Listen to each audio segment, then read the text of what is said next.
There's a number of reasons why you'd want to retire early. It could be your health. Health is by far the key biggest driver for people that want to retire early. We don't know when we're going to pass. The ONS, the Office of National Statistics, state that we're probably going to live, if you're a man, to about 84 and 87 if you're a woman. Women tend to live longer than men for a number of reasons that usually make smarter decisions, look after themselves better, and most men kind of make stupid decisions. You're probably thinking, why listen to this guy? Here's my intro.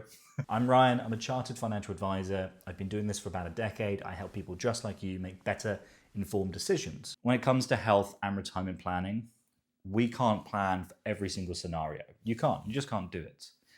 But what you can do is start to work backwards. So you're earning X amount, you're spending X amount of your income every single year. A crude way to work out a baseline number for how much you need to retire is to look at your expenses and then times it by how many years you expect to be in retirement. So if you're 60, I'm probably going to think I'm going to need to really have enough money to probably get to about 85, maybe a bit longer before I have to kind of downsize, sell my property, release equity, or do a number of other things. You've got to remember your expenses now are probably going to go down as you age. And then it kind of starts to taper up when you get to your late 70s, when you need maybe a bit more assistance with health. But the way to calculate your retirement number is quite simply your expenses per annum times how many years you expect to be retired. It's a very crude way of doing it, but that's your baseline number. You could have less than that and always keep your money invested. And when I say less than that, what I mean is by the time you get to 67, 68 in the UK, you get a state pension. At the moment, that's just under £12,000. Most people, apart from their mortgage, probably spend about £300 to £400 a month on household bills, including gas, electricity, council tax. Another four, maybe 500 on food a month. Another 100 on miscellaneous items like you've got to buy the toilet roll or you need some grooming stuff or your haircuts. And then really after that, it's all about your necessities. So if you think about it, your household bills and your food, your main bills are going to be covered by your state pension by the time you get to 67. So really you're kind of bridging the gap between early retirement, state pension, and then you need that lump sum for all the kind of fun things you want to do in retirement. But your health should be the biggest driver. The second thing around that is time. We want time to do things. We don't have to be at 100% of that number to retire. And I know that's quite controversial coming from a financial advisor, but it's an important consideration because, again, we don't know what our health is going to be like, how it's going to deteriorate. We also can't predict that we're going to spend that amount of money that we've kind of game planned every single year. Some months you're going to spend less. And is it really worth retiring 3, 4, 5 years later just because you're not at 100% of that number? There's other things you can do later in life. Most people actually end up phasing. So the first that they retire, and then after about 3, 4 years, what they decide to do is actually go back to work, but just part-time, or they'll find something to keep themselves busy that's money making because they've got time on their hands. It could be helping out, it could be driving people somewhere. There's a number of things that people do. Not everyone is very clean cut. Today is the day of my last working life. That's just not how people live. It's not how people work.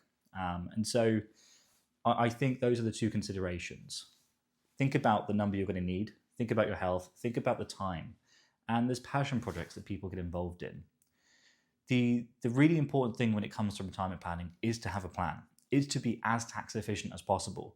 Remember, you're not working anymore. That part of your career is kind of over for the most part, but you still have a personal allowance of 12,570, which means, yes, when you start taking income from your various sources, you've still got that allowance, which is fantastic. So you've still got 12,570 you're not paying tax on.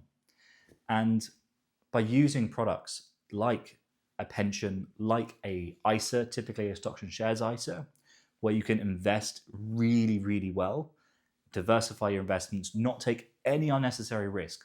The key issue that I see a lot of people take is that when they're in retirement is taking too much risk. Yes, realistically, you're going to be investing for the remainder of your lifetime.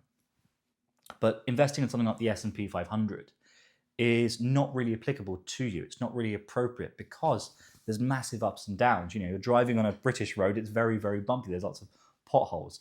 Some years are going to be good years, some years are going to be bad years. And that's why things like a model portfolio that balances risk as well as growth is really important. So if you're looking at a scatter chart, I know, bear with me, it's really boring. I'm sure you're not throwing numbers at you. And you're looking at your risk scale on, say, a 1 to 5, you kind of want to see the lines really, really defined in terms of risk performance. So if you had £500,000 in your pension and it's growing by 7, 8% a year, you're not taking the whole of market risk in this case. You're in a managed portfolio that's growing by about 8%. If you were in a S&P 500, some years it might go up 20%, some years it might go down 30%, and that can happen multiple times throughout the year. But even if you've got £500,000 and it's going at 8% a year, after 5 years, that £500,000 is now £700,000. But the dips, the volatility isn't there. So it's really important to invest for purpose. And that's really what we do as financial advisors, to help you understand that journey that you're going on. Now, there's going to be money you're not going to spend. A lot of people end up spending significantly less in retirement, specifically from age 65 all the way to about age 75. The first few years of retirement, you're absolutely enjoying it. You are loving life. You are traveling, doing all the things you want to do. But then you get into your natural rhythm. You get into your kind of routine of what you want to do, because routine is really important in retirement. Living a life of purpose, not just for getting to that line. And it shouldn't be the finish line, like you retire and your life's over. Like, life begins again at retirement. And those are the things I want you to consider. Have a plan, know your number, know that you don't have to be at 100% of that number, and know that you don't have to spend extra years, and you could actually retire significantly sooner, just so you can spend more time with your loved ones and do the things you've always wanted to do. And that's all I really want for anyone when it comes to retirement planning.